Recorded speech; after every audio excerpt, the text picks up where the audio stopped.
Yeah, that's one thing I've been thinking a lot, is how bike movement correlates with the church, our current church, and then even the early church or Jesus's life and movement. I mean, there are about 4, 6, 7 core people who have been with this for the whole leg of the journey.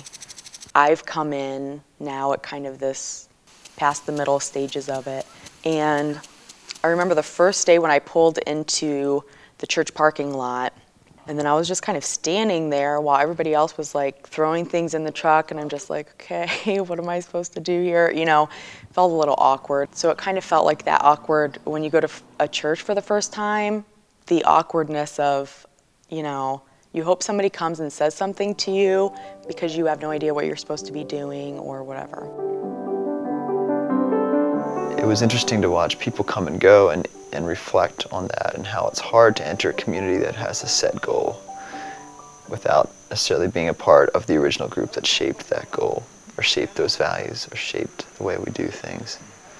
Which very much paralleled a lot of church experience that I've heard people articulate. When those of us that are writing go into a church and talk about we, I've thought about who is that we? Who is that community? Because there is a solid community that's going the whole way, and a we that bonded in the West. Churches or communities value bringing new people in, but often there's structures that are set up that are meant for the group of the community that has been. I think you should always be aware of whose voice is not present and why. And I think part of creating a viable community that will be relevant and lasting, whether with young adults in the church or with any social organization, is allowing the people that come in to be a part of the community in an equal way that will help shape the entire community's vision constantly as it continues to develop, as new people come in, as the world is changing. I think that's always something a community should ask.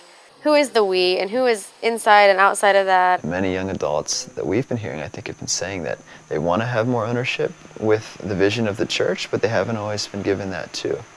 And some people have said, well, you will be the future leaders of the church. And then some people are like, well, aren't we leaders of the church now? Or why are you using that word? Why are we only future?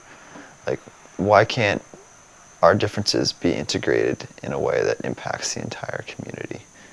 I think that's the central issue and what we're trying to get at here.